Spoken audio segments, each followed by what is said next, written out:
ఓ మాట చెప్పనా, ఒక్కొక్క సేవకుడిని దేవుడు ఒక్కొక్క తలాంతుతో నింపుతాడు. ఒక్కొక్క సేవకునికి దేవుడు ఒక్కొక్క మర్మాన్ని బయలుపరిచి ప్రభు మాట్లాడుకుంటాడు. ఏ సేవకుల గురించి కామెంట్ చేయొద్దు. ఆయన ఇట్లా ఈయనట్లా నో.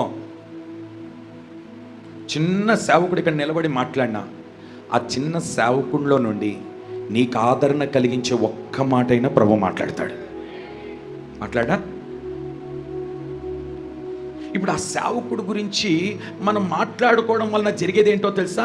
వ్యర్థమైన మాటలు మాట్లాడి మన పెదవులను అపవిత్రపరిచి ఆ సేవకుని దూషించటం వలన విశ్వాసము దూరం అయిపోవడం మాత్రం అక్కడ రాయబడిన మాట ఏంటో తెలుసా? కృప కూడా మీకు దూరం అయిపోతుంది. మీకు తెలియకుండానే కృప దూరం అయిపోతుంది.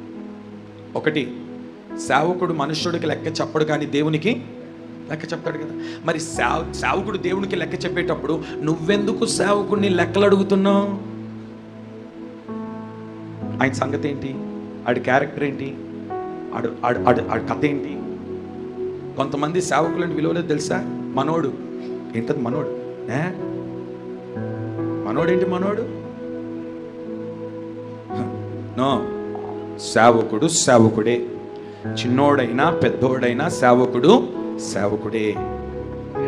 సేవకుని గురించి ఎప్పుడు కూడా మీరు నోరెత్తి మాట్లాడొద్దు. ఒక్కటి గుర్తుపెట్టుకోండి, దావీదు మీదికి తిరగబడ్డాడు, చంపాలనుకున్నాడు, నరహంతకుడుగా మారినాడు. అయినప్పటికీ ఓ నరహంతకుడా అనలేదు. ఏమన్నాడు తెలుసా? ఓ యజమాని, ఓ తండ్రి, ఓ నాయకుడా. ఎవరిని చంపాలనుకున్నాడు అనే మాటన ఇది? నా తండ్రి. ఏమన్నాడో తెలుసా? నువ్వు అభిషేకింపబడిన వాడివయ్యా. సేవకుడు ఏదైనా పొరపాట్లు జరిగినాయా సరే, నువ్వెవరు తీర్పు తెచ్చడానికి? దేవుడు తీర్పు తీరుస్తాడు. నచ్చలేదా వదిలే, పట్టించుకో. కానీ 10 మంది చెవుల్లో సేవకుడు గురించి చెడు చెప్పుకుంటూ తిరగకు. అలా తిరగడం వలన వచ్చే నష్టం ఏంటంటే నువ్వు చెడైపోతావు కొన్ని వేల మంది ముందు. నువ్వు 10 మంది ముందు ఒక సేవకుని గాలి తీయాలనుకుంటే దేవుడు నిన్ను కొన్ని వేల మంది ముందు ఏం చేస్తాడు? అవమానపరుస్తాడు. ఇది నేర్చుకోండి. ఎప్పటికీ సేవకుల గురించి ఏం మాట్లాడద్దు. వినాలనిపించిందా, నచ్చిందా విను, నచ్చలేదా సైలెంట్గా మానుకో. ఎక్కడ చెడు మాత్రం చెప్పొద్దు. వ్యర్థమైన మాటలు, దానివలన నీ విశ్వాసాన్ని నువ్వు కాపాడుకోలేవు, పోగొట్టుకుంటావు.